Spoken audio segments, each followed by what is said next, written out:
9 odds for the Phoenix Mercury win the WNBA final. I'm saying it right now. Until I get Stewie back, and they can show me with Stewie, with Messerman, with Stewart, with John Quell, with Ionescu, with Phoenix, until I can see the Liberty look like the Liberty, which they have not been for a while, I'll be willing to say that Phoenix Mercury could make the WNBA finals. In-game live, only on SportsGrid. This is the moment every fan waits for. The countdown's over. The road to kickoff has begun.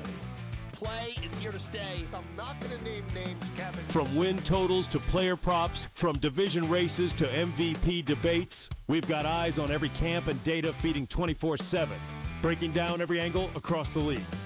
Every pick, every edge, every line that matters. SportsGrid. Your road to kickoff starts now. Justin Rose has done it so many times in his career. That's like he's so good at everything. There's nothing that he's bad at. You know, every part of his game is at close to a elite level when it's good. And so when he had it going on this week, he's not scared, dude. When he gets that look in his eye, watch out. The Smiley Show, only on SportsGrid. If you don't like getting hit, you can't do BKFC point blank. Oh, absolutely. Like in the MMA world, you have opportunities to negate getting hit more so than BKFC. You can get a takedown, you can secure a dominant position where you're less likely to get hit, and even if you are getting hit, you're less damaging because of your position. Combat Sports Report, only on SportsGrid.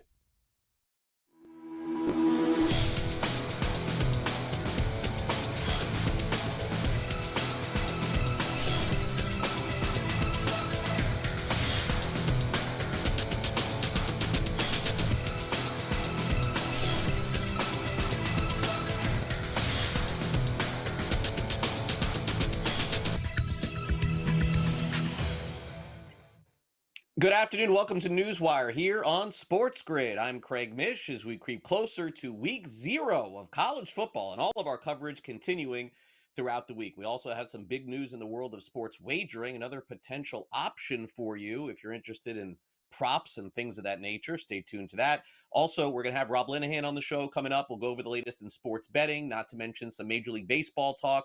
Jack McMullen, who does play-by-play radio for the Miami Marlins and works for Just Baseball, is going to weigh in on everything happening in Major League Baseball as well. Danny Burke also talks about the Milwaukee Brewers, that and a whole lot more in terms of golf with Keith Stewart. So those are just some of the guests that we got going for you here on the show. And we'll get to the latest in a quarterback change in the Indianapolis Colts quarterback room and on the field this season. Bit of a surprise, I think, for some, not for me, if you watch the show. Let's start off with our top story of the day. And it's the second time that we brought this up this week. I guess this company, Kalshi, who operates in the prediction markets, doesn't want to wait to see if they can legally operate props and spreads because they went live with it this morning. And currently, even in states where sports betting is not legal, they're presenting these potential options via their website and app. Right now, you can take a look at player props and apps and predictions and point spreads and totals on the Kalshi app. So how about that? We'll see if the Trade Commission steps in and says no go. But as of right now, with the college season opening this weekend and the NFL season opening as well, boy, do we have a can of worms that's opened up. Meanwhile, good news for the company FanDuel, sports betting operator, very popular. I'm sure you're familiar with if you've watched this show. They have found their way into the state of Missouri. They were not awarded an untethered license, but they partnered up with Major League Soccer Club St. Louis City SC. So there you go. They got a partnership there, and they'll be able to be allowed to operate in Missouri. Again, they were one of the 3 applicants for 2 spots that they did not get it done, but they'll be operating anyway in this partnership with the soccer club. Now, I mentioned a quarterback change in Indianapolis. Last season, opening up the year, it was, of course, Anthony Richardson, who was a starting quarterback who they drafted very high a few years ago. Doesn't seem to be working out. Now they have to make a decision on long-term plans with Richardson because Daniel Jones, who started the season with the Giants last year, is now Indianapolis' starting quarterback against the Miami Dolphins on September the 7th. Richardson will be the backup. Shane Steichen made the announcement this morning, talked about an intense competition that went the way of Jones. Here he is at his morning press conference. All right, I'll start off by letting everyone know that Daniel Jones will be our starting quarterback this season. I thought the competition in training camp was great by both of those guys. I thought they both competed really hard, and it was good to see them cheering for each other and battling the way they did. And you guys heard me talk about the consistency, and that's really what I was looking for. And really the operation at the line of scrimmage, the checks, the protection, the ball placement, the completion percentage, I think all that played a factor in it. I think Daniel did a great job doing that, and I think AR has made strides in that area. But I do feel that, he still needs to continue to develop in those areas. And had a chance to talk to both of them this morning. They were both great. AR was great. He knows that he still needs to develop and learn in those areas, and he knows that he's one play away. Let those guys know, let the team know this morning. Team's very supportive of Daniel, but also supportive of AR and his new role, and he's got to attack it the right way. Final game of the NFL preseason in week 2 went the way of the Washington Commanders. They win 31-17 and had a very impressive offensive output in this one. Quarterback play for both teams a little bit shaky, I would say. Maybe more so on the side of the Cincinnati Bengals. Joe Burrow running for his life behind that offensive line in a preseason game. Burrow said mixed results is how he would describe his final time playing in a preseason game this season. Yeah, some good, some bad. Some plays I'd like back, obviously. Mistakes that we can't make in the regular season made tonight, but that's why it's the preseason. Take that sack on the second series. Everyone's kind of worried, is that going to be it for the night? Were you adamant, hey, I want one more? Yeah, the plan was around 3, so it was good to get another one. Based off what you've seen at practice, obviously there's only been two games, small sample size, what we've been able to see from the starting offense in preseason games. But do you feel comfortable about your pocket and your protection so far, especially internally? I do, yeah, I do. We'll make work with whatever we got, but I think it's been pretty good. And we didn't go up against the ones last week, but today we did, and I felt pretty comfortable back there. Meanwhile, you did not see Trey Hendrickson play for the Cincinnati Bengals, and I don't think that's getting resolved anytime soon. They can't come to an agreement on a new deal. There's, of course, rumors put out there about what right now the Bengals are looking for in terms of trade, but I would guess this will be resolved over the next couple of weeks. Also, is there a chance the Washington Commanders move on from Brian Robinson Jr.? It certainly seems that way. He didn't play last night in their final preseason game. There's a chance they could trade or cut him. Terry McLaurin not on the field as well. Former Pro Bowler Matthew Judon has signed with the Miami Dolphins. They need more help up front, so they get him. And also, in case you missed this yesterday, Cam Ward, the quarterback of the Titans, fighting with his own player, Jeffrey Simmons, in camp. This shouldn't be happening this late in camp. Usually it happens at the beginning of camp. All right, meanwhile, in tennis at the Cincinnati Open, Carlos Alcaraz ends up taking another championship and battling his way through Jannik Sinner yet again. But this time it ended a little bit differently than it had in the past because Alcaraz and Sinner usually go toe-to-toe for like 4 or 5 hours. This one was over quickly because Sinner was injured and couldn't continue in the match. And afterwards, Alcaraz said that's not the way that he envisioned winning the Open. So, Carlos, how excited for you to be in champion? Maybe not the way you wanted, but how are you feeling at the moment? Yeah, well, obviously it's not the way that I wanted to win the final. First of all, I just wanted to wish Jannik a speed recovery. Hopefully, in a few days he's gonna be okay to prepare and practice well to the US Open and playing such a great tennis. But for myself, I'm just really happy to be able to leave the trophy. Since I just lost that final in 2023, I just wanted really badly this trophy. So I just really proud and happy to be able to lift it.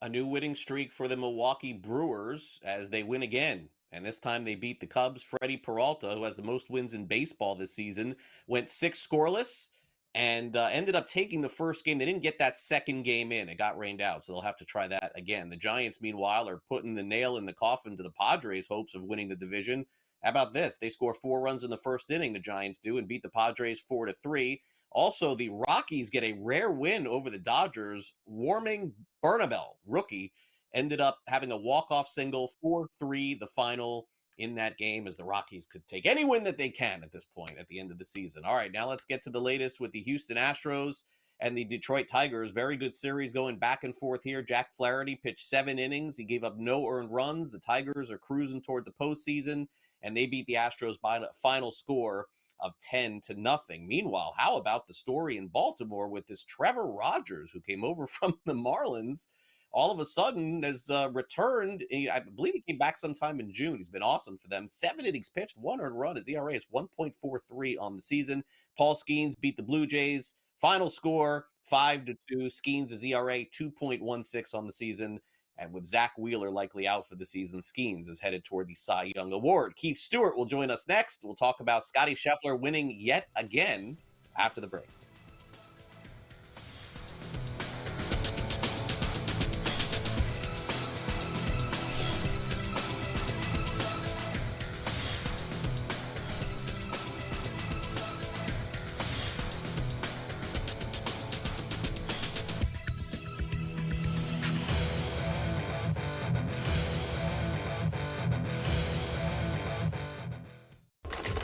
Enter into the magical world of McLuck.com, where even the smallest of spins can win real cash prizes. Adventure into over 1,000 of the best Vegas-style slot games. So what are you waiting for? Unlock your free welcome offer today. Join the fun where winners play and players win. You can find odds for the Phoenix Mercury win the WNBA final. I'm saying it right now. Until I get Stewie back, and they can show me with Stewie, with Messerman, with Stewart, with John Quell, with Ionescu, with Phoenix, until I can see the Liberty look like the Liberty, which they have not been for a while, I'll be willing to say that Phoenix Mercury could make the WNBA finals. In-game live, only on SportsGrid. We're going to go through every single thing, and I've got a great team behind me that's going to help me get the job done. I want this to be the place that people come to. There is going to be an energy to game time decisions that you will feel night in and night out. We are going to hit every single one of those markets that you need to know about. We will have everything at our disposal, and we will use that to our advantage. There is not going to be a better place, I promise you, than Game Time Decisions. I'm Kevin Walsh. Tune in to Game Time Decisions weekdays on SportsGrid. This is the moment every fan waits for. The countdown's over. The road to kickoff has begun. Play is here to stay. I'm not going to name names, Kevin. From win totals to player props, from division races to MVP debates, we've got eyes on every camp and data feeding 24/7, breaking down every angle across the league. Every pick, every edge, every line that matters. SportsGrid. Your road to kickoff starts now. Justin Rose has done it so many times in his career. That's like he's so good at everything. There's nothing that he's bad at. You know, every part of his game is at close to a elite level when it's good. And so when he had it going on this week, he's not scared, dude. When he gets that look in his eye, watch out. The Smiley Show, only on SportsGrid.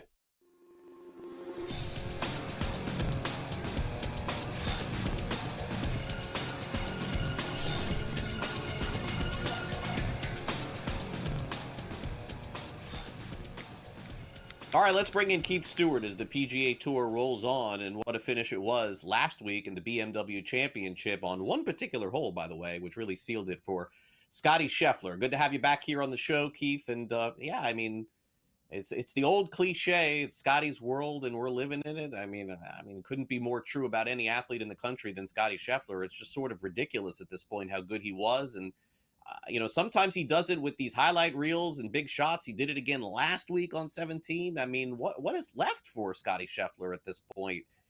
You know, I mean, we've had these dominant runs for Nicklaus and Palmer and Gary Player and Tiger Woods. And you know, it's like I'm putting him in that category. maybe not quite, but close to it, right? Well, Craig, good afternoon here to the NewsWire fans. And there's two constants right now in my world. One is Scotty Scheffler wins, and the other thing is that it's hot as blazes everywhere we go. Memphis, Baltimore, now I'm down in Atlanta. I mean, you can see the sweat on my forehead. It's crazy. If you want to put Scotty in perspective, we talked about this after he won the Open Championship.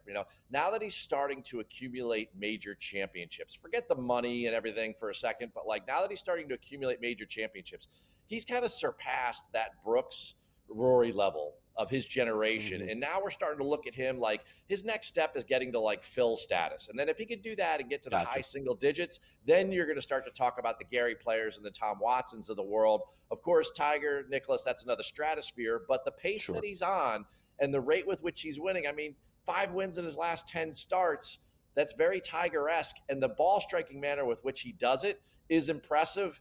Now, the one thing about Scotty is he's been pretty vanilla as he does all this. It's like death by 1,000 paper cuts. Sunday on 17, that was a signature moment for Scotty. And it's tough to remember all of them for Scotty, but we all will remember that one. Yeah, no, that's very, very true. And, I still think with the great coverage that the PGA Tour has of these events, even a little vanilla, we're still seeing so many players play on via the apps that they have, watching each player if you want to. It's just the technology has increased so much and it's made it so great. But there it is. That's the list this year.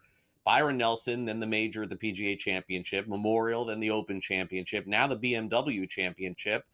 And I suppose I would ask you this, of all of those, seemingly I think people will probably go back to the Open Championship as the one that was the biggest of them all. Do you consider it to be that amongst all his wins this year? Well, I think at this point, if we're going to track down, let's say, double digits in majors, all the majors matter. So let's not discount the PGA, held off John Rahm.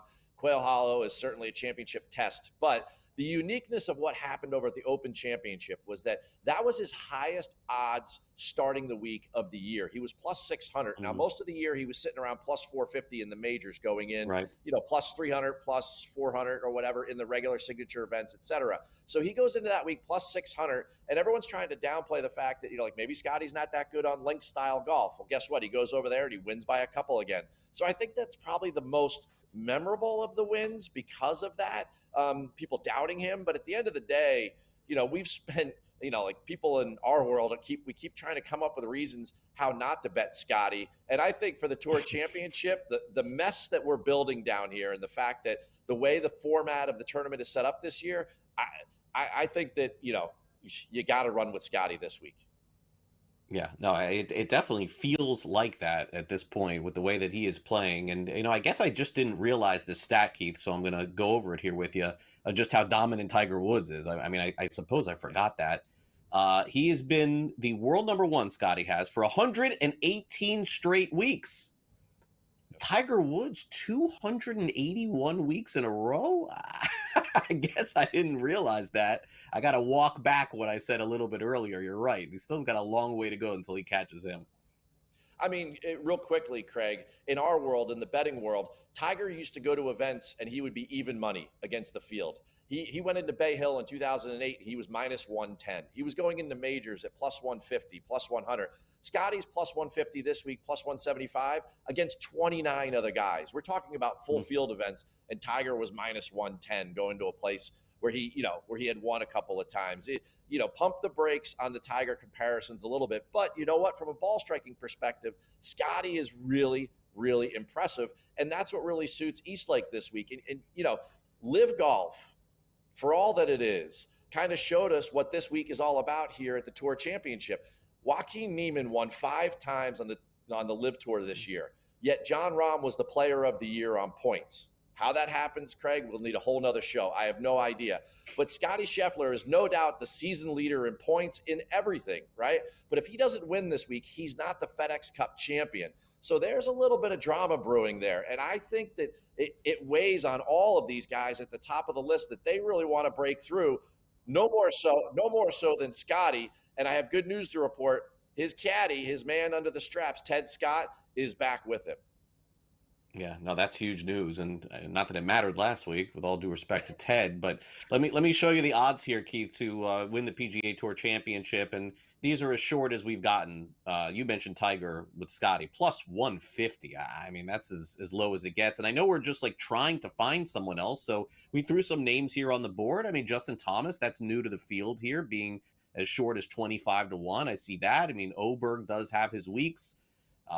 Tommy Fleetwood at this point, I'm going to shake his hand and root for him, but in the end, it's kind of hard to land on him. No disrespect to Tommy Fleetwood. What do you make of those odds?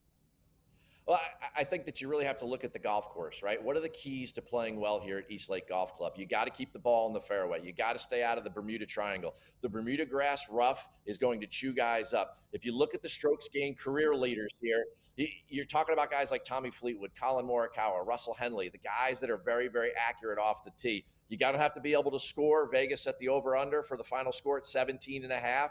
And then I also think that you got to be a good, where are you going to score? How about on those par 3s and 4s? For the third week in a row, we have a par 70 contest. So all of those factors lean on Scotty. If I was going to go another way, I would go with the accuracy guys. Maybe not Fleetwood, but a Henley or a Colin Morikawa or somebody like that breaking through for a huge win. That might be something I would look at. All right, great stuff as always, Keith. Try to stay cool. Of course, I'm here in South Florida. I feel your heat pain, believe me, every day here. It doesn't end. Thanks again for coming on. Oh, absolutely, Craig. Love it on Tuesdays. I'll see you in a couple weeks. All these Ryder Cup guys are going to go to the Pro Court Championship. It's going to be exciting. We'll take a quick break. That's Keith Stewart joining us. Coverage of the PGA Tour. Up next, the SportsGrid Sound Off, the latest on Matthew Stafford.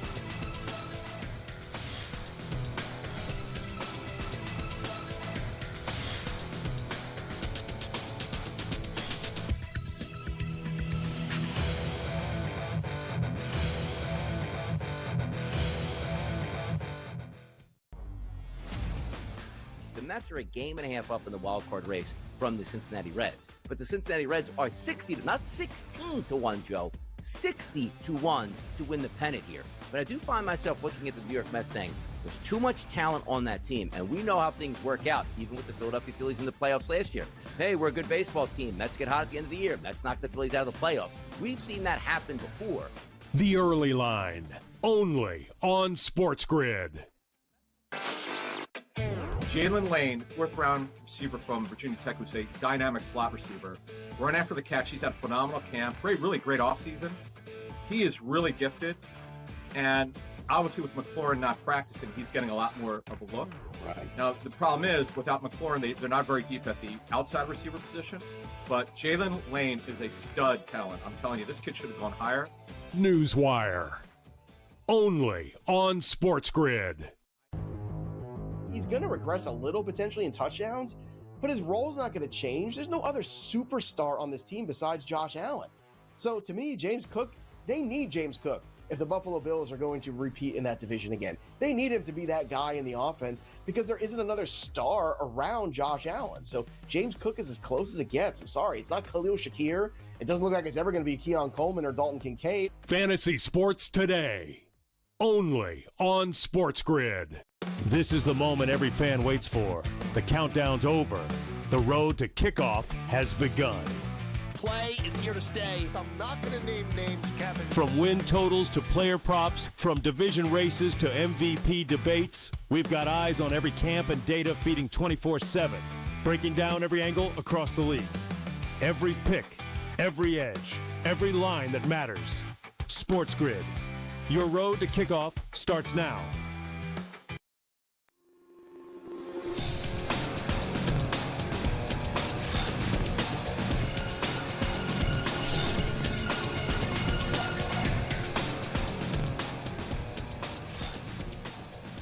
Welcome back to NewsWire as we get ready to wrap up the NFL preseason. Top story of the day today is Daniel Jones starting for the Indianapolis Colts this season. The announcement made by Shane Steichen earlier this morning. Meanwhile, quarterback issues going on right now, without a doubt, in Los Angeles with the Rams. We'll hear from Sean McVay, also get into the Cowboys and Steelers on this edition of the SportsGrid Sound Off.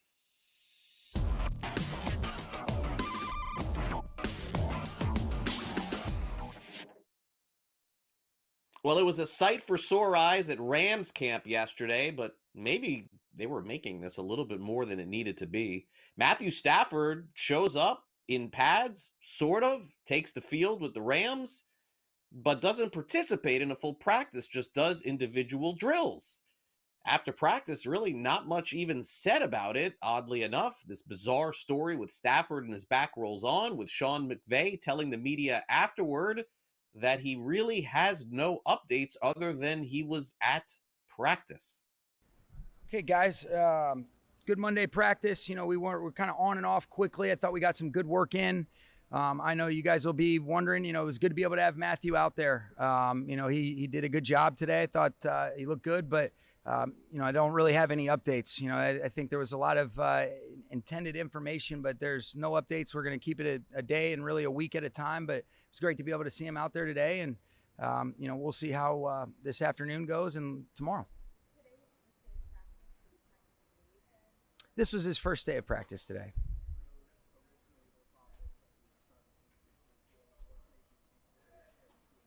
There's really no, you know, I'm not going to pigeonhole myself into any plans, you know, and so we're just really, you know, seeing how he feels. We're truly taking it a day at a time and a week at a time right now. Less than 3 weeks until the first week of the NFL season. Meanwhile, same could be said for the Dallas Cowboys. Brian Schottenheimer is going to get his first shot at Cowboys head coach. They play the Philadelphia Eagles week 1. Schottenheimer talking about the preparation and wrapping up practices with one for the fans on deck. Absolutely. Yeah. I mean, this is going to be another great week of practice. You know, we got a couple fun days of practice, and there'll be padded practices in front of the fans and indoors and all that stuff. But, again, I think very, very clearly, you know, I said to the guys, we don't look at this at, oh, hey, look, this is just a preseason game. It doesn't matter. I've never said that. I would never say that. It does matter. Every time we get a chance to go out and compete, you compete to win.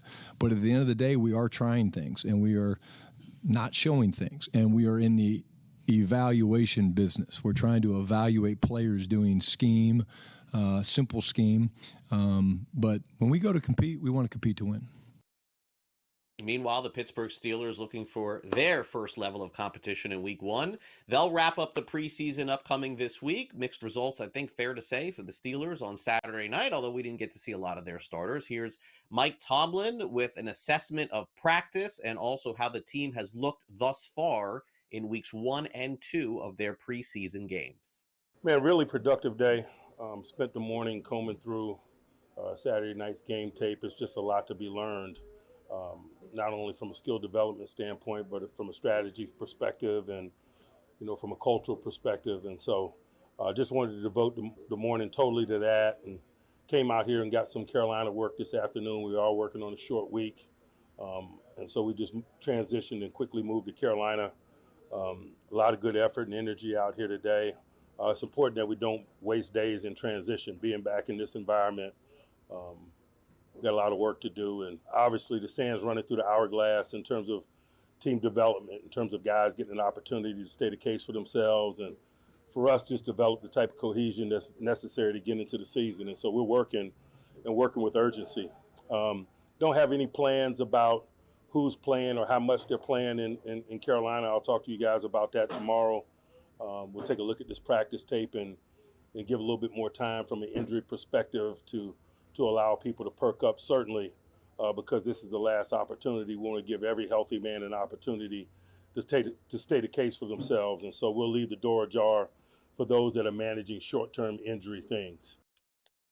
One more week of the NFL preseason begins on Thursday. A couple of games Thursday, a couple Friday, and then everybody else wraps it up on Saturday. Also, a couple of notes from the National Basketball Association this morning. Rick Carlisle gets a contract extension, and also a retirement from a really good player once upon a time. John Wall, NBA All-Star, former NBA All-Star, has announced his retirement from the NBA today. All right, coming up next, it's time to dive into the latest in Major League Baseball. The Milwaukee Brewers taking on the Chicago Cubs. Do they start a new week? And what to make of this slide for Cubs All-Star Kyle Tucker, who has had a dismal last couple of months? We'll get to that next with Danny Burke of Odds Shopper. Don't go away.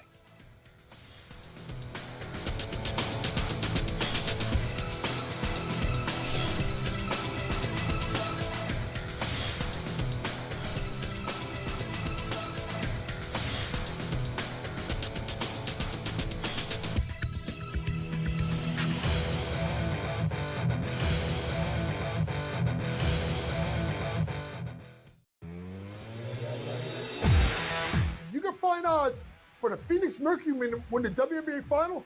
I'm saying it right now. Until I get Stewie back, and they can show me with Stewie, with Messerman, with Stewart, with John Quell, with Ionescu, with Phoenix, until I can see the Liberty look like the Liberty, which they have not been for a while, I'll be willing to say that Phoenix Mercury could make the WNBA finals. In-game live only on SportsGrid.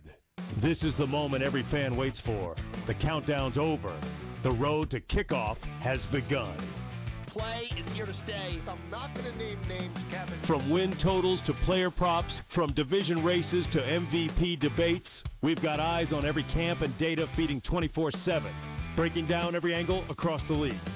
Every pick, every edge, every line that matters. SportsGrid.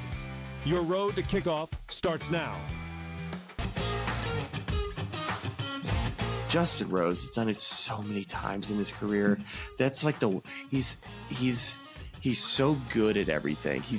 There's nothing that he's bad at. You know, every part of his game is at close to a elite level when it's good. And so when he had it going on this week, he's not scared, dude. When he gets that look in his eye, watch out. The Smiley Show, only on SportsGrid. If you don't like getting hit, you can't do BKFC point blank. Oh, absolutely. Like in the MMA world, you have opportunities to negate getting hit more so than BKFC. You can get a takedown, you can secure a dominant position where you're less likely to get hit, and even if you are getting hit, you're less damaging because of your position. Combat Sports Report, only on SportsGrid.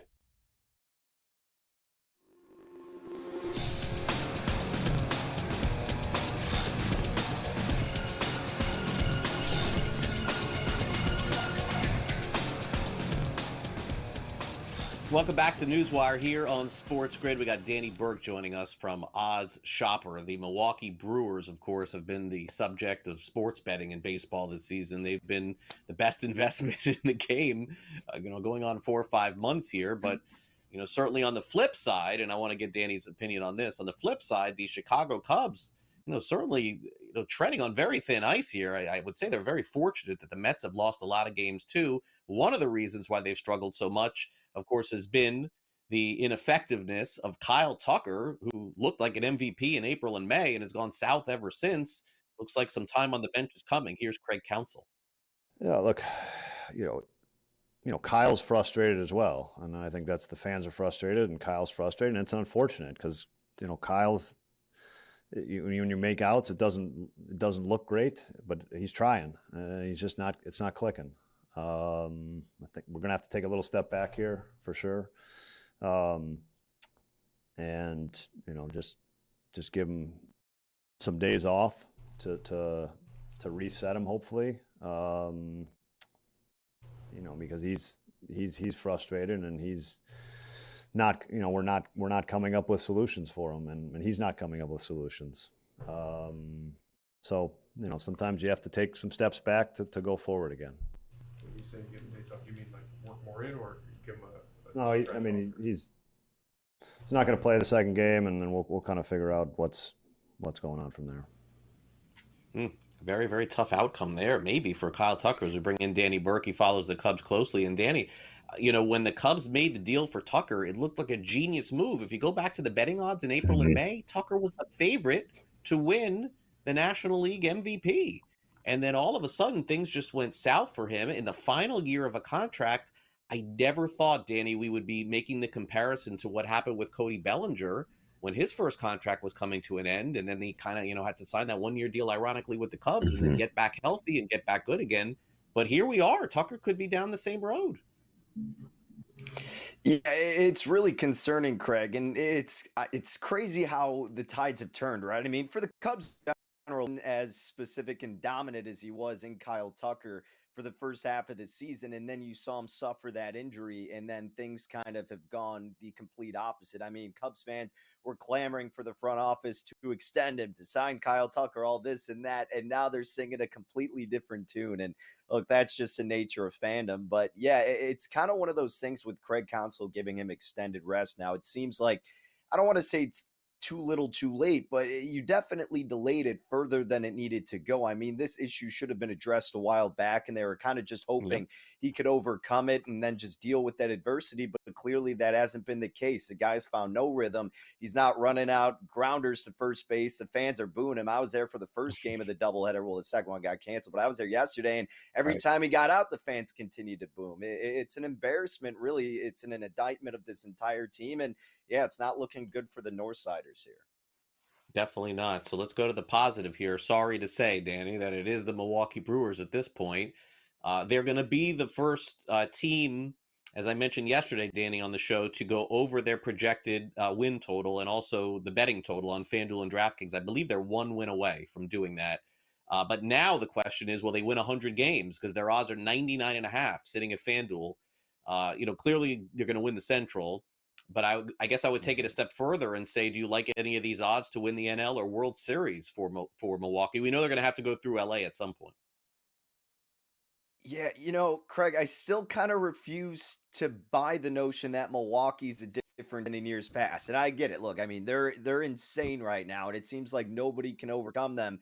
But you're still just missing some star firepower in that offense. I know they've been able to manage and get the job done, but we've seen Milwaukee make these late spurts before, and then they haven't really made that deep run in the postseason. I'm not saying that they're incapable of it. I just need to actually witness it before to invest in this number, especially a number at that, Craig, that's certainly dwindled because of the hype around them recently. And again, rightfully so. They've, earned every recognition that they've gotten in the market and throughout the media because they have been that good. And the pitching staff can't produce enough to get them through the postseason, no doubt about it. The National League is still a gauntlet, and anything could happen in the playoffs, as we well know. Those prices that have certainly been slashed because of how hot they've been, I'll just sit idly by with this team. But yeah, I'd probably be more interested in them getting to 100 wins and doing anything with them in the postseason. All right, so today, back at it, trying to get a doubleheader in today. We'll see if it happens. Good pitching matchup in game one. Chad Patrick against Matthew Boyd, and then 8:05 Eastern tonight. Brandon Woodruff takes on Jamison Taillon. Those are the two games slated for this evening. Now let's get to the National League West, where the Colorado Rockies are celebrating. They won a game and they beat the Dodgers. Wow, 4-3 the final there. But I think the bigger question at this point is, Danny, the Padres, after losing like they did to the Dodgers, lost to the Giants yesterday 4-3. And I think the Padres are going to make the playoffs. But what the mental psyche after going through that series, I just certainly hope for them it doesn't take a serious toll. Yeah, and no kidding. I mean, the Padres are having that feeling of the Dodgers are right there in their grasp, and then you finally get to the mountaintop, right? And then it's just like you're falling backwards, and you can't overcome the giant that is this Dodgers team. And look, Los Angeles, despite losing to the Rockies, so be it. It's baseball. Fluky things are going to happen. It seems like overall they're getting a little bit more so into a rhythm. I mean, you see Mookie Betts kind of getting his back going. He had a huge home run on Sunday in that matchup. And, obviously that's a guy that's a necessity to get his bat lighting up once we're heading into the fall. So I think the Dodgers are still pretty comfortable in that spot. Despite it only being a couple games ahead, the Padres have a lot of pressure there still because you feel like you can't make any mistakes whatsoever. Otherwise, the Dodgers are going to capitalize despite how volatile they've been. That's just the nature of the beast that is the Los Angeles Dodgers. So, yeah, if you're LA, you're feeling a little bit better now. Obviously, you can't let up that much because the Padres are still going to be hunting, but definitely the pressure is mounting for San Diego. But I am with you. I mean, they're going to find a way there in the postseason. Probably more of a fun team to look at, to bet, to go further in the playoffs, believe it or not, I think, than the Brewers would be. But yeah, in terms of overcoming the Dodgers, I still have my hesitancy with that. I feel like that's fairly accurate. Now, Dodgers right now minus 450 to win the division, so there's nothing to even look at there. Diamondbacks are playing better baseball, but they're off the board, as well as the Rockies and the Giants. Trying to get back to 500. Certainly, it looks like the Dodgers to lose. All right, now let's get to the East here. We've got the Yankees taking on the Rays tonight, 7:35 Eastern. We know that Tampa Bay always gives New York fits. They'll play this one 7:35 p.m. Carlos Rodon and Shane Baz, and a rare August home game outside for the Rays here in this one. Doesn't happen that often. Remember, Tampa Bay played a lot of their home games already, so this is going to be a very sweltering game at Steinbrenner Field. What do you make of this matchup? Yeah, the Yankees are obviously getting into a rhythm themselves at the right time, coming off a nice 3-game sweep against the Cardinals. And on paper, this may seem like another appealing spot, but, Baz, despite getting rocked against the Yankees earlier, that was way back in April. And what his numbers have looked like, I mean, he's given up 23 earned runs in his last 5 games, Craig. But then you look at some of those underlying analytics. His xFIP has come out to an average of 348. So really, he should be pitching better than what's come to fruition in those games. And, certainly that's easier said than done because you need him to produce against the Yankees offense that has it coming together. Mm-hmm. But this one's just a complete toss-up to me because Rodon has been steady all year, but he's been walking a lot of guys. So, maybe the under could be a play here. I know the over is actually getting a little bit more love in the market, but I think this could be a very close game and end up being a tad bit lower scoring here with maybe a slight lean to the Rays just because of the price. But this will be a fun pitching matchup to watch. Real quick, Danny, before we go, I know the Blue Jays announced Shane Bieber is returning this weekend. Is it possible that Max Scherzer, who starts tonight against the Pirates, and Shane Bieber are a big part of a postseason run? Didn't see that coming. Hey, why not, right? It would be a heck of a story. Scherzer's got to get his things right, but tonight's a perfect night to do it against the lowly Pirates offense. So I think it can put him in a good place getting ready for the postseason for sure. All right, thanks, Danny, for coming on. We got Mike Berardino coming up next, previewing Notre Dame's first game on the road at Miami. Don't go away.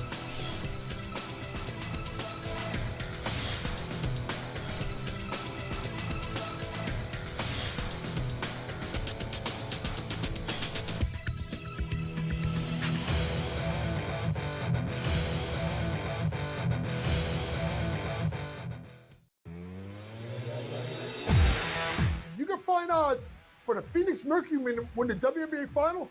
I'm saying it right now. Until I get Stewie back and they can show me with Stewie, with Messerman, with Stewart, with John Quell, with Ionescu, with Phoenix, until I get to see the Liberty look like the Liberty, which they have not been for a while, I'll be willing to say that Phoenix Mercury could make the WNBA finals. In-game live only on SportsGrid. This is the moment every fan waits for. The countdown's over. The road to kickoff has begun. Play is here to stay. I'm not going to name names, Kevin. From win totals to player props, from division races to MVP debates, we've got eyes on every camp and data feeding 24/7, breaking down every angle across the league. Every pick, every edge, every line that matters. SportsGrid. Your road to kickoff starts now. Justin Rose has done it so many times in his career. That's like he's so good at everything. There's nothing that he's bad at. Every part of his game is at close to a elite level when it's good. And so when he had it going on this week, he's not scared, dude. When he gets that look in his eye, watch out. The Smiley Show, only on SportsGrid. If you don't like getting hit, you can't do BKFC point blank. Oh, absolutely. Like in the MMA world, you have opportunities to negate getting hit more so than BKFC. You can get a takedown, you can secure a dominant position where you're less likely to get hit, and even if you are getting hit, you're less damaging because of your position. Combat Sports Report, only on SportsGrid.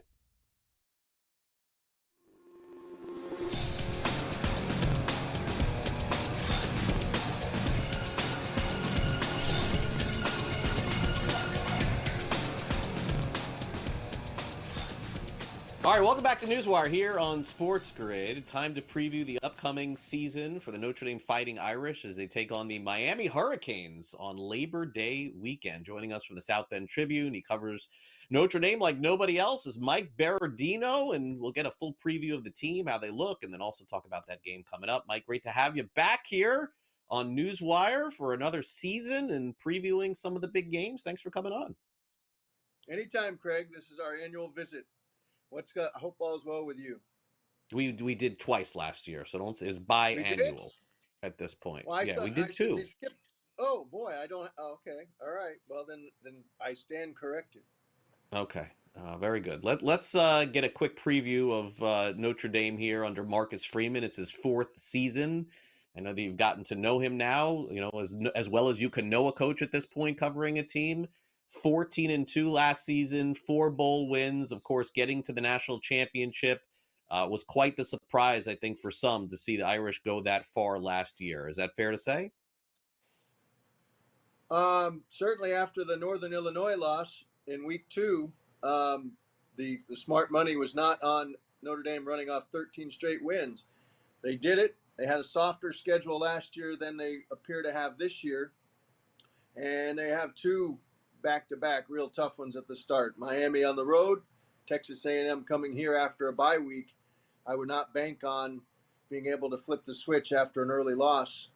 Would not be wise to chance that. But the talent level keeps rising. The top 5 recruiting class, if not a top 3 recruiting class coming in 26. And they really know how to develop these young guys right onto the field. Freshmen making an impact a la Leonard Moore last year.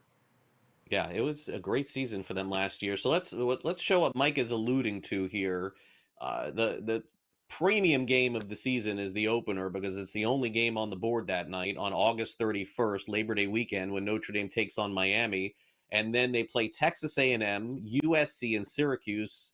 Notre Dame's got 3 straight home games against 3 quality teams, so we'll see how those go. But let's start off with the Miami game, Mike. Now, this goes back a bit, but the Hurricanes, really, their win against Notre Dame under Manny Diaz with the whole turnover chain game, we're going back, I guess, like 8 years ago, 7 years ago, something like that. I mean, that's Miami's biggest win in the last 10 years, and I'm guessing that the Irish are not going to forget about that as they enter that game. Well, some of these guys are quite young at that time. I'd say, maybe freshmen were 10.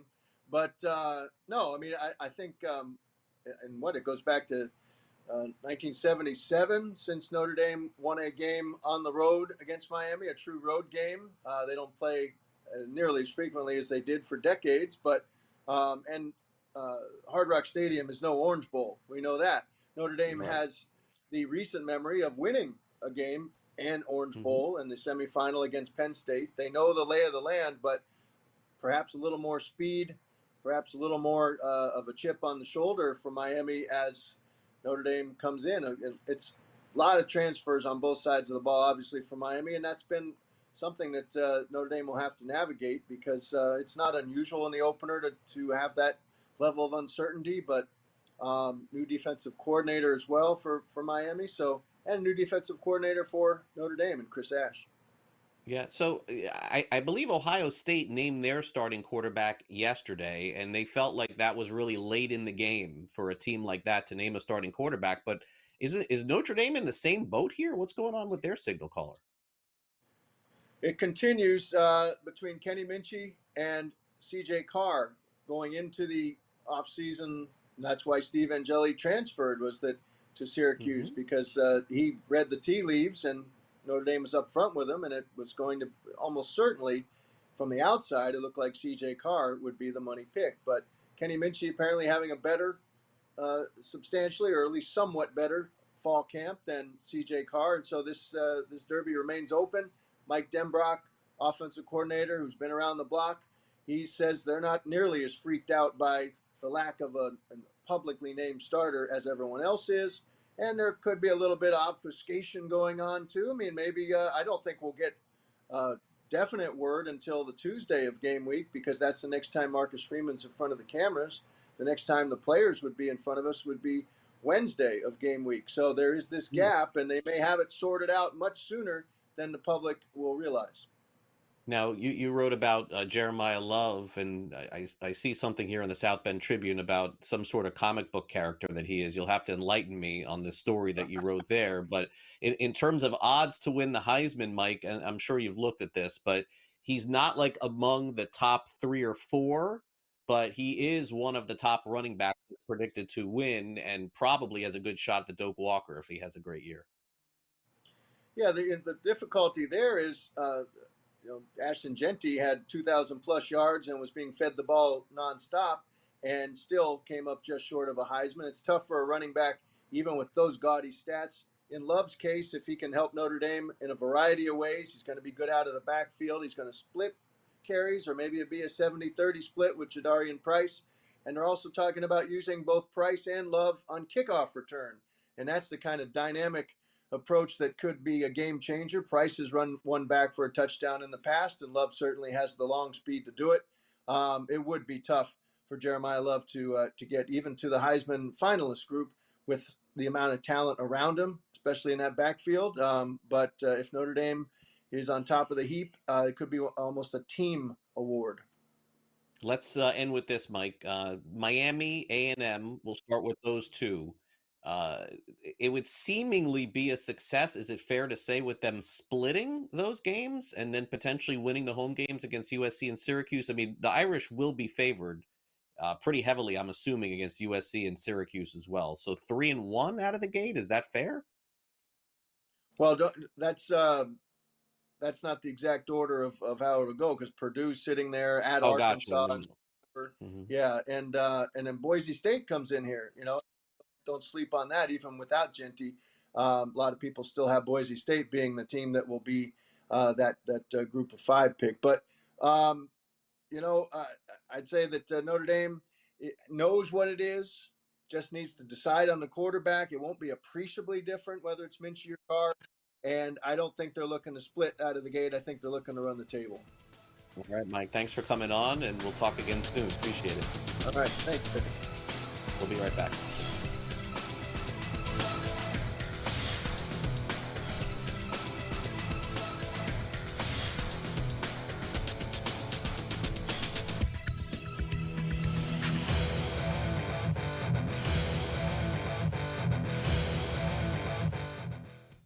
This is the moment every fan waits for. The countdown's over. The road to kickoff has begun. Play is here to stay. I'm not going to name names, Kevin. From win totals to player props, from division races to MVP debates, we've got eyes on every camp and data feeding 24/7, breaking down every angle across the league. Every pick, every edge, every line that matters. SportsGrid. Your road to kickoff starts now. He is not Derrick Henry. He is not one of those special backs in that sense. A really good one that's been outstanding in fantasy for quite some time.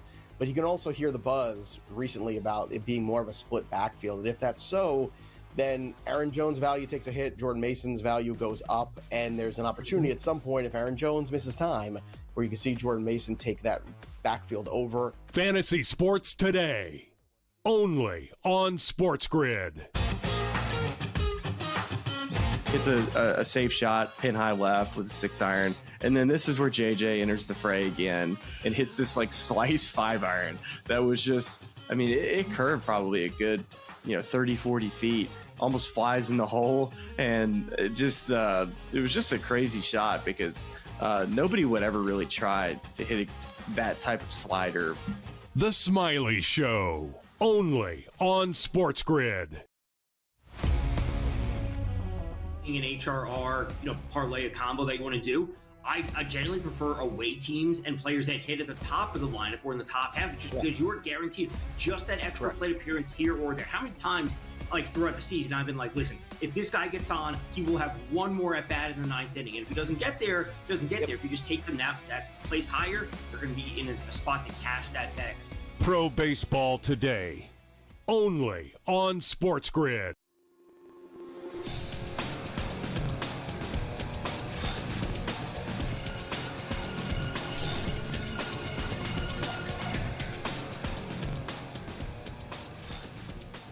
Well, welcome back to NewsWire here on SportsGrid. One of the bigger college football stories of the week began on Monday when we learned the punishment of the University of Michigan. Now, this goes back several years with one of their staffers, Connor Stallions, appearing on the sidelines of other teams wearing some very bizarre gear, including the gear of the opposing teams that Michigan would play in the future. Well, needless to say, the university has been punished a little bit more than they expected in terms of money, and their head coach got an additional punishment as well going into next season. Our friends at Front Office Sports weighed in on the punishment, both financial and on the field in terms of personnel as well. Front Office Sports College sports reporter Amanda Kristovich. So Amanda, why did the NCAA hand out this punishment, and what's Michigan's timeline for an appeal here? So the University of Michigan has been embroiled in this really unprecedented sign stealing scandal since news first broke of it in 2023. Basically, the allegations were that a former football staffer named Connor Stallions created this network of people to go film opposing teams using tickets that he bought himself in order to create footage that would help them steal signs. And in this investigation, they found that, this is my favorite detail, the group of people that were doing this were called the KGB, and they were gathering counterintelligence. So that's why we're seeing these really steep penalties, because of sort of the broad network of the infraction. And the timeline for an appeal is going to be several months. The appeal was filed, or Michigan announced that they would appeal just a few hours after the decision came out. So now they'll have several months of kind of trading documents back and forth with a new NCAA committee, which will ultimately decide whether or not the penalties were severe enough or whether they were too severe. Interesting. I thought it also made sense through this that they did not punish the current players with a suspension from the postseason since they were not on the team during the time of this scandal. But I did also see the show cause orders that were handed out to the coaches that were on the staff during the scandal. Can you explain more about what that means and how that's carried out? So a show cause order is an interesting concept where if you are a school who wants to hire one of these employees who was hit with a show cause order in the future, you have to quote, like, show cause as to why you as the school wouldn't adopt these same penalties, right? Like why you wouldn't then be subject to these penalties that the former school and the former institution got, because you're sort of saying, hey, we're going to hire this person who might do the same thing here, right? But I think the most important thing about a show cause order, and really the only thing fans need to understand, is whether or not the order includes a restriction or a prohibition on athletically related activities. So in the case of Jim Harbaugh, it does. In the case of Connor Stallions, it does. You know, they can't participate if they were to come back. They can't participate in athletic activities, right? So it's like kind of a ban. Sharon Moore, the current coach of the Wolverines, however, has a show cause, but no ban. He'll have a few game suspension, but, you know, in general, for the 2 years of his order, he's not banned from participating in Michigan athletics. Yeah, and Sharon Moore obviously going to get suspended for 2 games this season, and then the opening game that Michigan has overseas next year. You mentioned Jim Harbaugh here. Has he commented at all about any of this? And is there a chance that he gets in trouble for this, even though he is in the NFL now? Well, look, I mean, Jim Harbaugh was hit with a pretty severe show cause order. But ultimately, because he's no longer in the NCAA and because the NCAA has no deal with the NFL to have these penalties carry over, he kind of gets off scot-free. I mean, with the exception of maybe his reputation, but you know, this sign stealing scandal has been a pretty public thing in the news for the past couple of years, and so I think Jim Harbaugh is probably not going to incur any other sort of court of public opinion, I guess you could say, penalties than he did 2 years ago. It's interesting because the NCAA saying he can't participate in NCAA sports is kind of like I was talking to some people yesterday. It's kind of like telling a retired baseball player that they can, you know, they're banned from playing baseball. Well, they're retired, you know, like Jim Harbaugh's gone. He's probably not coming back. He's got a cushy contract with the Chargers, and the NCAA just doesn't have jurisdiction over him anymore. Yeah. Wow. In one word, were the punishments harsh enough? Yes or no? I think so. Okay. It's been decided then. Amanda Kristovich, thank you so much for your insights on this. And you can catch Front Office Sports later tonight here on SportsGrid. We'll be back with Jack McMullen from Just Baseball right after this. Don't go.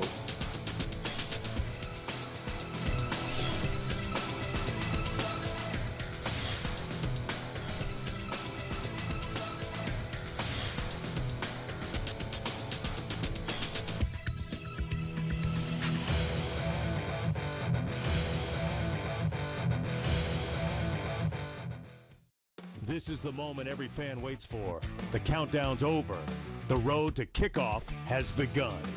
Play is here to stay. I'm not going to name names, Kevin. From win totals to player props, from division races to MVP debates, we've got eyes on every camp and data feeding 24/7, breaking down every angle across the league. Every pick, every edge, every line that matters. SportsGrid.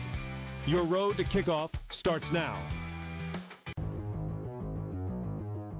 He is not Derrick Henry. He is not one of those special backs in that sense. A really good one that's been outstanding in fantasy for quite some time. But you can also hear the buzz recently about it being more of a split backfield. And if that's so, then Aaron Jones' value takes a hit, Jordan Mason's value goes up, and there's an opportunity at some point, if Aaron Jones misses time, where you can see Jordan Mason take that backfield over. Fantasy sports today, only on SportsGrid. It's a safe shot, pin high left with a 6-iron. And then this is where JJ enters the fray again and hits this like slice 5-iron. That was just, I mean, it curved probably a good, 30, 40 feet, almost flies in the hole. And it was just a crazy shot because nobody would ever really try to hit that type of slider. The Smiley Show, only on SportsGrid. An HRR, parlay, a combo that you want to do. I generally prefer away teams and players that hit at the top of the lineup or in the top half, just because you are guaranteed just that extra plate appearance here or there. How many times, throughout the season, I've been like, listen, if this guy gets on, he will have one more at bat in the 9th inning, and if he doesn't get there, there. If you just take them that place higher, they're going to be in a spot to cash that bag. Pro baseball today, only on SportsGrid.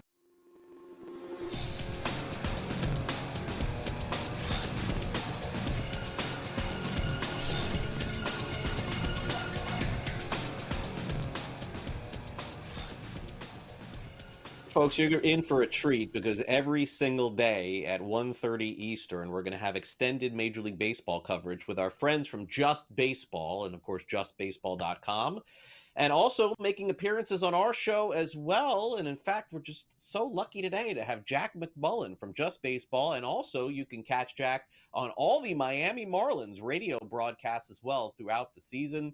Jack, it is great to have you here on the show, and I make a lot of appearances on your broadcast with the Marlins, and now here you are, paying it back. Thanks for coming on.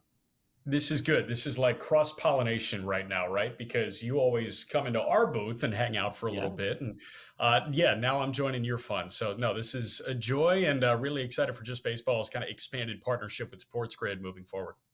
Yeah, it's going to be so much fun, folks, because a lot of information on prospects and just sort of how to analyze things moving forward in the game of baseball. They do a great job. So, I went through odds for a lot of the awards, Jack, before you came on, and I wanted to throw something good at you because I wanted to have some sort of questionable debate. The NL Cy Young's kind of wrapped up.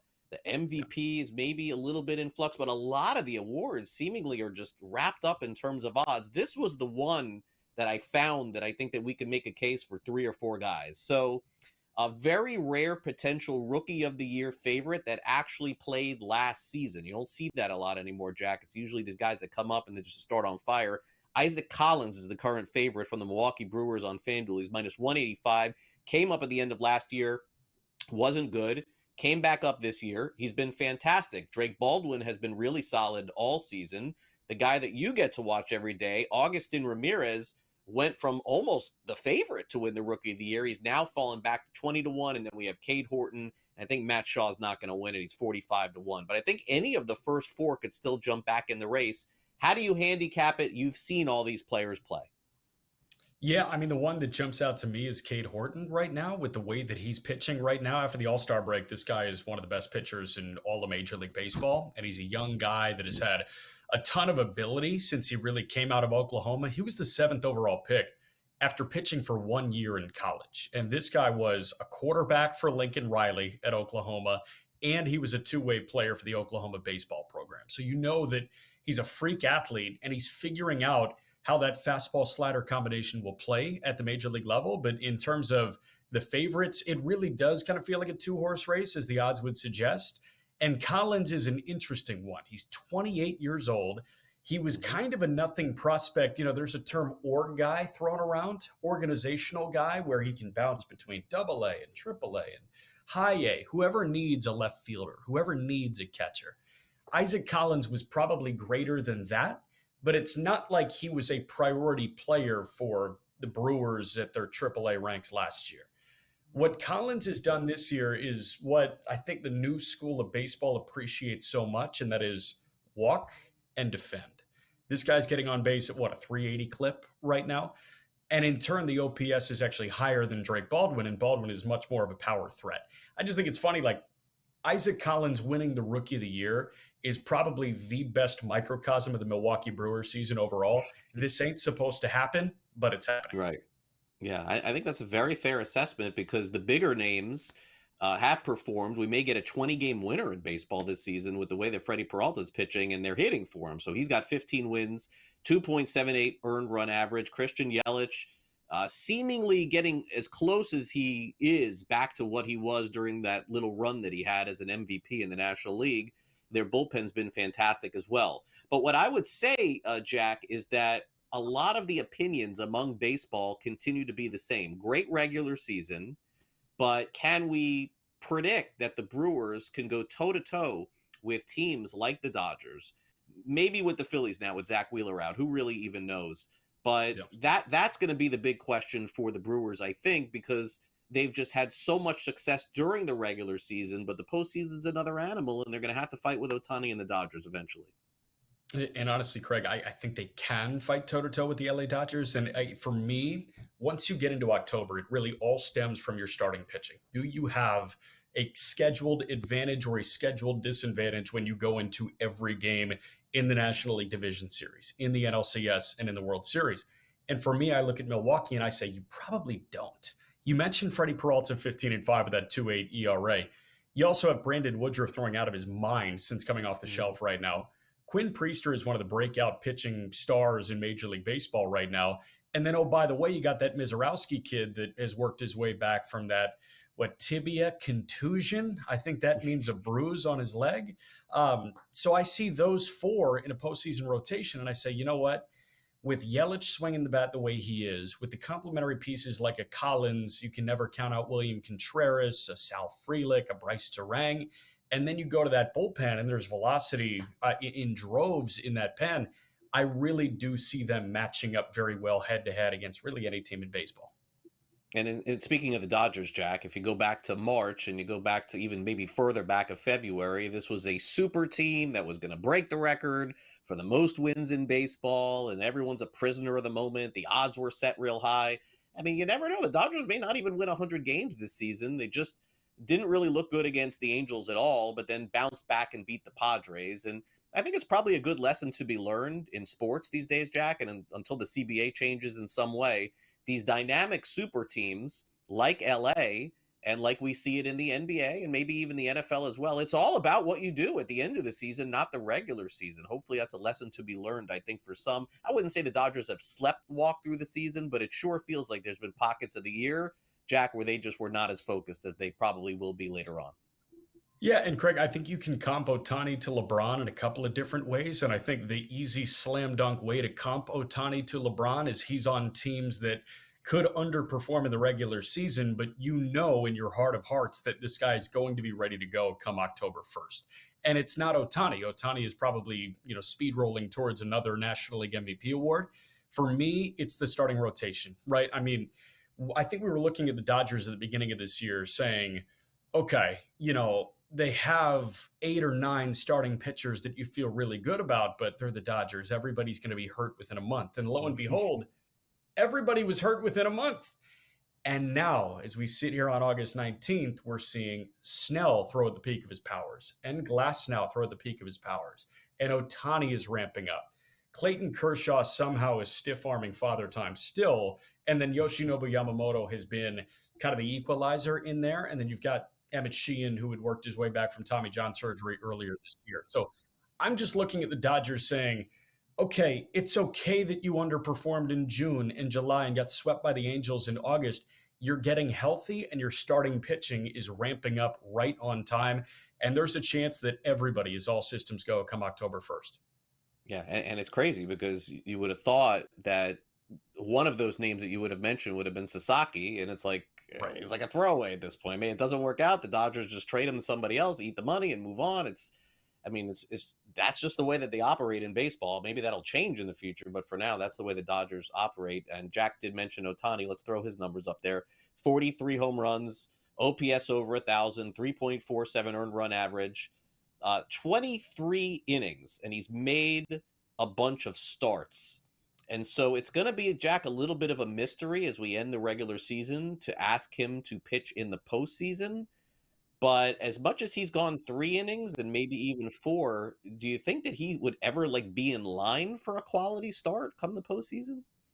Probably not a quality start, but I think what the Dodgers can do is they can piecemeal a game together with Ohtani covering the front third of the ball game. I think in Dave Roberts' ideal world, Ohtani's probably going 3 or 4 and then DHing the rest of the way, and he hits a homer in the first and he hits a homer in the 8th, and then they have that elite bullpen to cover more than half of the ball game.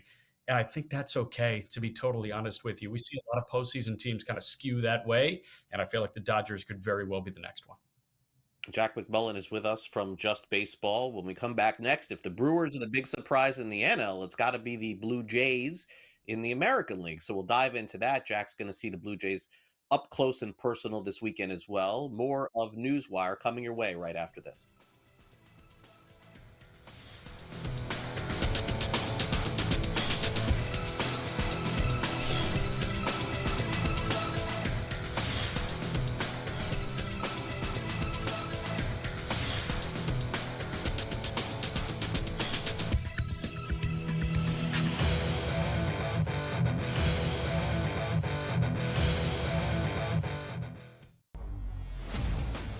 The Mets are a game and a half up in the wild card race from the Cincinnati Reds. But the Cincinnati Reds are 16 to 1, Joe.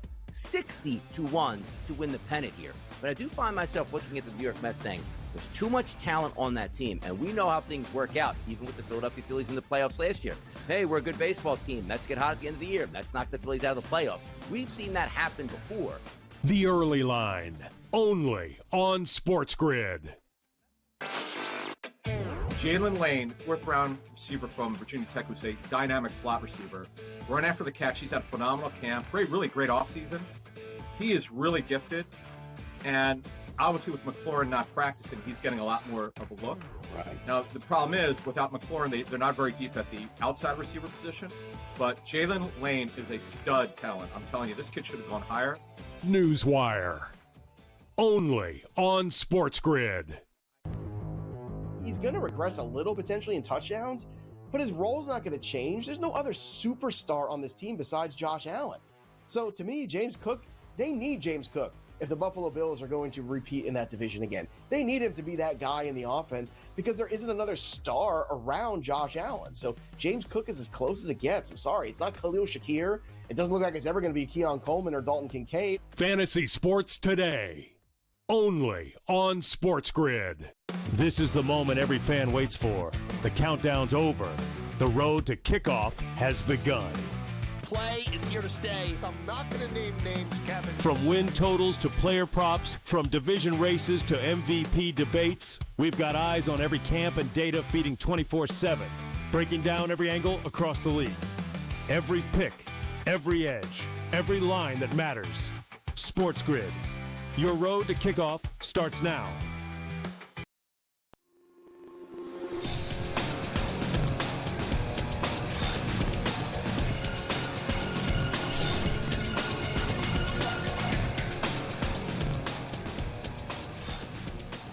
Welcome back to NewsWire here on SportsGrid. We're going to have a new show coming up at 1:30 Eastern, extended baseball coverage with our friends at justbaseball.com. Jack McMullen is part of that group, and he's going to talk a little bit more about what we can expect on the show coming up, Jack. But before we get to that, let's dive back into some baseball discussion. The Milwaukee Brewers have been the big surprise in baseball this season. There's no question about that. They're going to win way more games than anybody projected at the beginning of the year. But I also don't think many thought that the Toronto Blue Jays would beat out the Yankees and the Red Sox, let alone the Baltimore Orioles, who have been one of the bigger disappointments. And I haven't even mentioned Tampa Bay. A lot of people thought maybe the Blue Jays are just last and just derail everything this year and trade all their players, Guerrero, Bichette, who knows? Here they are on FanDuel standing at 92.5 for their win total. And there's certainly a chance they could win 100 games. They're heavy favorites now to win the AL East for the first time all year. Plus 410 to win the AL is as good as just about anybody. Detroit, Houston, etc.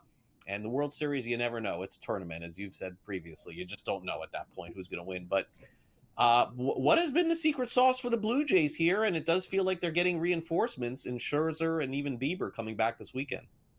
Yeah, so the short answer is depth. And I think the long answer is I was right there with, I think, the majority of the baseball crowd coming into this year saying this team was avalanching towards a rebuild. I mean, they were going to move Vladdy. They were going to move Bichette. They were going to move Gausman.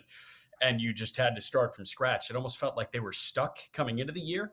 And then all of a sudden, George Springer starts playing like George Springer, the Springer that they paid. And Gausman starts pitching like the Gausman that they paid. Same with Barrios. He's kind of ascended from that brutal 23 season, I think it was. And they've had some other guys recapture the form that made them enticing in the first place. The best example is probably Bo Bichette at this point. But for me, it's the depth. Like they've had a guy like Addison Barger break out. Addison Barger was somebody that I think a lot of people liked but didn't love. And now all of a sudden, Barger looks like an all-star caliber type player for them. Alejandro Kirk has recaptured some of that magic that he had early. They extended him.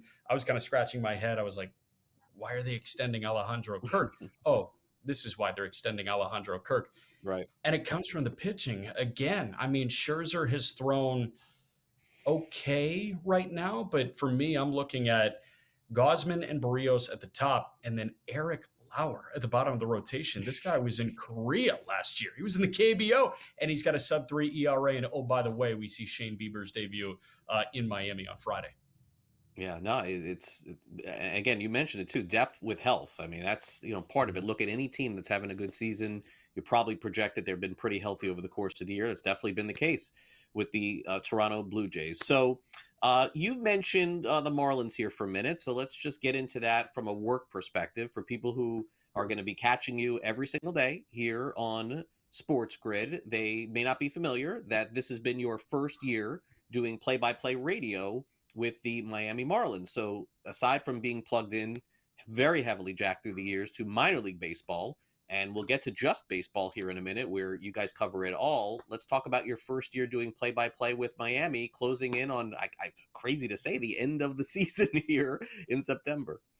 It's crazy. I mean, I still feel like I'm kind of drinking out of a fire hose, but so far so good, man. It has been a joy, and it's been a joy to get to know you and work with Steven Strom, who does a great job on Marlins on Deck, and the rest of our awesome analysts with the Marlins Radio Network. And this has been a really fun team. Like, I don't remember what the win total was at coming into the year, but I think it was in the low 60s, and this team is just like speeding by that at this point. They have overperformed national expectations, but you've seen it up close and personal. Like, it's because of a process that's been put in place, and they have good players on the field, and they play a fun, high-level brand of baseball.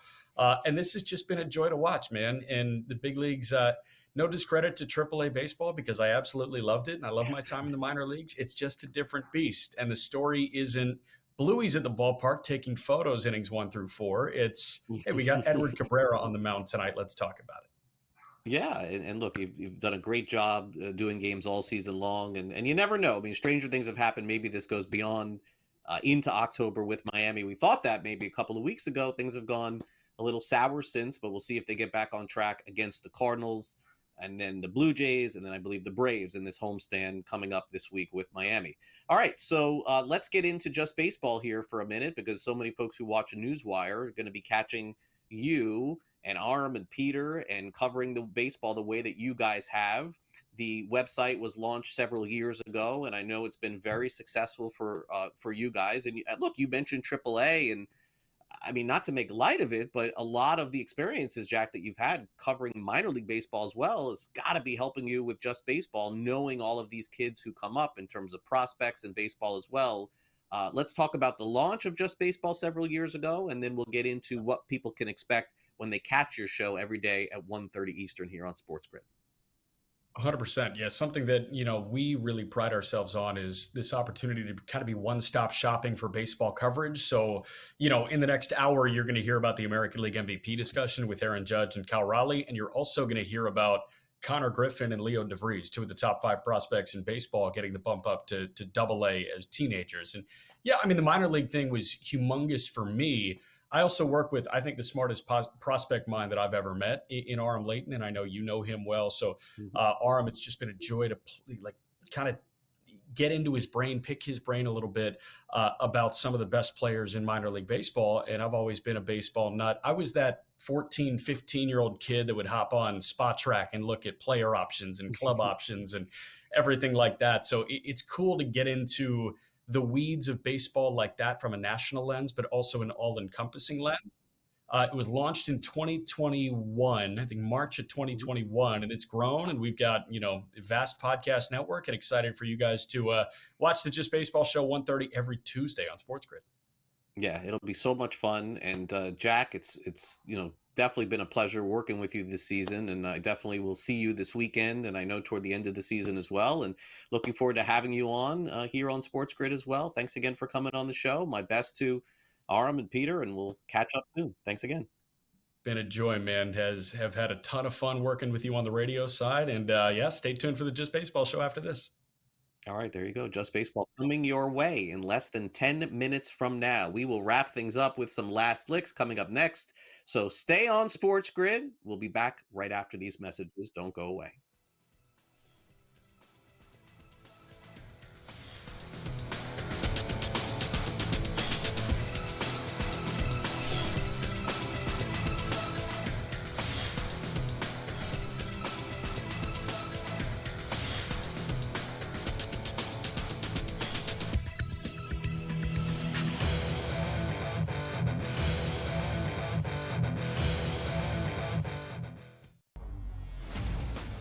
The Mets are a game and a half up in the wild card race from the Cincinnati Reds. But the Cincinnati Reds are 16 to 1, Joe. 60 to 1 to win the pennant here. But I do find myself looking at the New York Mets saying, there's too much talent on that team. And we know how things work out, even with the Philadelphia Phillies in the playoffs last year. Hey, we're a good baseball team. Mets get hot at the end of the year. Mets knock the Phillies out of the playoffs. We've seen that happen before. The Early Line, only on SportsGrid. Jalen Lane, 4th-round receiver from Virginia Tech, who's a dynamic slot receiver. Run after the catch. He's had a phenomenal camp. Really great offseason. He is really gifted. And obviously with McLaurin not practicing, he's getting a lot more of a look. Right. Now, the problem is, without McLaurin, they're not very deep at the outside receiver position. But Jalen Lane is a stud talent. I'm telling you, this kid should have gone higher. NewsWire, only on SportsGrid. He's going to regress a little potentially in touchdowns, but his role's not going to change. There's no other superstar on this team besides Josh Allen. So to me, James Cook, they need James Cook if the Buffalo Bills are going to repeat in that division again. They need him to be that guy in the offense because there isn't another star around Josh Allen. So James Cook is as close as it gets. I'm sorry. It's not Khalil Shakir. It doesn't look like it's ever going to be Keon Coleman or Dalton Kincaid. Fantasy Sports Today, only on SportsGrid. This is the moment every fan waits for. The countdown's over. The road to kickoff has begun. Play is here to stay. I'm not going to name names, Kevin. From win totals to player props, from division races to MVP debates, we've got eyes on every camp and data feeding 24/7, breaking down every angle across the league. Every pick, every edge, every line that matters. SportsGrid. Your road to kickoff starts now.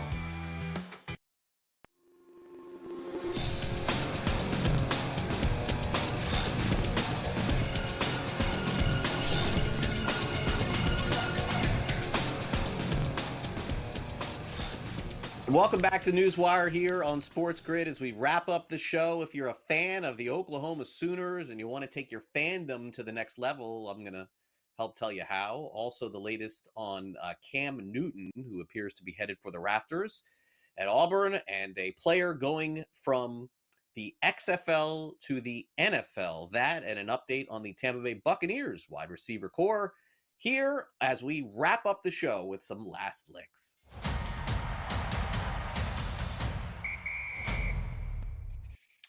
All right, no one has been more critical than me of these alternate football leagues. Yeah, I mean, I know that we sort of cover them here, and we have analysts here and hosts that like to give out odds on these things. And what do I say about it? Complete waste of time. Now, there's always caveats to some of that, and nothing is ever black and white or 100%. And so in this case, we'll give the XFL its due because it looks like they've produced a potential player to the National Football League in the Buffalo Bills. He played on the Battlehawks last season. I don't even know what that is. But his name is Jarvian Howard. Congratulations to him. He signed a one-year deal, goes from the XFL to the Bills. Now, how this is going to end up happening and will he get any playing time, I'm not so sure. I can tell you who the Buffalo Bills starting running back is. I can tell you who their backup is. And I even know who their third string is too. So I'm guessing that Howard will probably be some special teams player, maybe play a little bit at running back if somebody gets hurt, maybe add some depth to the running back room, or maybe even ends up on the practice squad. But for all the crap that I give the XFL and the UFL and all of these leagues, let me give you one token of my appreciation. You produced an NFL player. Now, if these leagues really worked, this would not be a story because this would happen every year and there would be 10 guys, 20, 30, 50. But instead, there's like one every year and nobody even watches the games. Sorry to end on that note, just the truth. All right, you may have heard a college football analyst that played at the University of Georgia that's on television, national television, named David Pollack, saying that Cam Newton is the best college quarterback of all time. How about that? That's pretty high praise. Of course, Pollack played in the SEC, and so did Cam Newton. Well, Cam Newton is going to be honored in Auburn's upcoming first game of the season. In fact, his number 2 is going to be retired. Nobody that plays at Auburn will ever wear number 2 again. Now, you may remember, if I'm not mistaken, correct me if I'm wrong, with the Carolina Panthers, Cam Newton wore number 1. Here are the things that Cam Newton accomplished while as a player before he got a little wild wearing all those crazy outfits and hats. He won the national championship. He was the Heisman Trophy Award winner. He was a consensus All-American, first team All-SEC, and then SEC Offensive Player of the Year, and also won the Walter Camp Award. Now, going back to the last, let's say, 20, 30 years of college football, there's a lot of comparisons between Cam Newton and Tim Tebow. And ironically, you may remember, Newton started off his career at the University of Florida, a little bit checkered to say the least, but ended up having a fantastic college career and then went on to be a great NFL player as well. And you may remember just a couple of years ago was playing for the New England Patriots, made a couple of starts there. So congratulations to Cam Newton. I'm not sure I agree with David Pollack. I'm more on the Tebow side, but probably because I went to the University of Florida. So give me a break. Finally, if you are a fan of the Oklahoma Sooners and you got a few bucks, then this story is for you. If you're going to Norman this season and you'd like to watch a press conference with Brent Venables, you can do it. Somehow they're saying, now correct me if I'm wrong, that for $345, you can actually go and watch Brent Venables' press conference in person at the end of a game. How about that? Is this room big enough? I haven't been in their press room, but I hope it is, because for $345, it does not seem like a lot of money. So this is the first of its kind, letting fans into where the media is. I don't know if they're going to be able to ask questions or anything like that, but seems like a pretty cool idea. And so, yeah, good job by Sooner Nation for allowing fans in. Once again, Norman, Oklahoma, $345 gets you in.